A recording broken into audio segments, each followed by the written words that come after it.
হয়, মই বৰ্তমান উপস্থিত আছো তিনিচুকীয়া জিলাৰ ডিগবৈৰ বৰজানত। ডিগবৈৰ পৰা পাৰ্শ্বৱৰ্তী অঞ্চল বুলি ক'ব লাগিব, নিচেই কাষত আছে ডিগবৈৰ পৰা এটা পানী যোগান। আজিও এই পানী যোগানটোৱে গাঁওখনক কোনো ধৰণৰ পানীৰ বিশুদ্ধ খোৱা পানী যোগান দিবলৈ সক্ষম নহল। কেনেধৰণে পৰি আছে মোৰ সতীৰ্থই দেখুৱাব তাৰ সামগ্ৰিক দৃশ্য। ইয়াত বিকল হৈ পৰা মেচিনসমূহ কেনেধৰণে আছে। ইয়াত গাঁওবাসী সকলো আছে। গাঁওবাসীসকল আজি পৰ্যন্ত খোৱা পানী নাপালে, বিকল হৈ পৰিছে যন্ত্ৰসমূহ।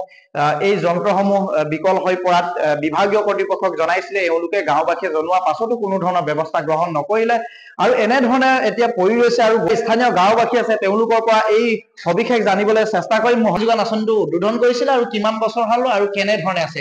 হয়, এইটো আপোনাৰ 2016-17 বৰ্ষৰ চতুৰ্থ বিত্ত আয়োগৰ অধীনৰ আৰু প্ৰকল্পৰ যোগেদি এই বৰজান গাঁৱত পানী যোগান প্ৰকল্পটো নিৰ্মাণ কৰা হৈছিল আৰু 2019 চনত সন্মানে আমাৰ বিধায়ক মহোদয়ে উদ্বোধন কৰি থৈ গৈছিল। প্ৰায় এবছৰ কাৰ্যকাল চলি থকাৰ পাছতে এই মেচিনাৰীবিলাক বিকল হৈ পৰিল। বিকল হোৱাৰ পাছত আমাৰ গোৱাই ৰাইজে আজি পৰ্যন্ত কিন্তু বিশুদ্ধ খোৱা পানী পোৱা নাই। অতি দুৰ্ভাগ্যৰ বিষয়। এই বিষয়ে আমি কেইবাবাৰো আবেদন নিবেদন স্থানীয় গাঁও ৰাইজৰ স্বাক্ষৰ লৈ আমি অনুৰোধ জনাইছিলোঁ, আবেদন কৰিছিলোঁ, কিন্তু কোনো ধৰণৰ ফল আমি আজি পৰ্যন্তলৈকে নাপালোঁ।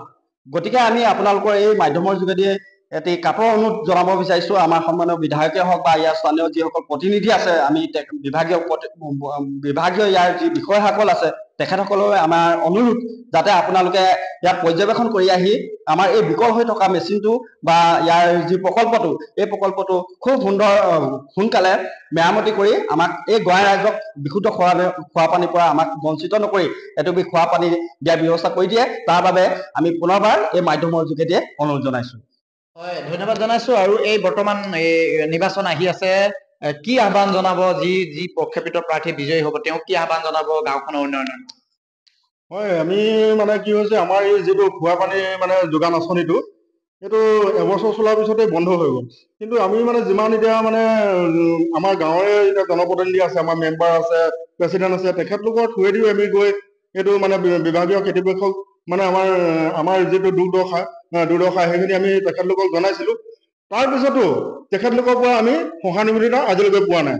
আজি এই লোকসভাৰ যি নিৰ্বাচন আহি আছে, আমাৰ যি প্ৰতিনিধি যি প্ৰতিনিধি আহিব আমাৰ মাজলৈ, তেখেতলোকক মই আমাৰ ৰাইজৰ হৈ অনুৰোধ জনাইছোঁ। আমাৰ এই যি বৰজান গাঁৱৰ বিশুদ্ধ খোৱা পানীৰ যি সমস্যা আৰু এই যি আমাৰ সমস্যাটো সমাধান কৰিছিলে তেখেতলোকে, কিন্তু সমাধান নহ'ল। কিন্তু এই যিবোৰ আপোনালোকে এতিয়া মেচিন দেখিছে, এই মেচিনখিনিকে আমাক ঠিক যদি কৰি দিয়ে তেখেতলোকে আহি, আমি আমাৰ বৰজান গাঁৱৰ আমি বাসিন্দা হিচাপে তেখেতলোকক লৈ আমি গৌৰৱ কৰিম বুলি ভাবিছোঁ।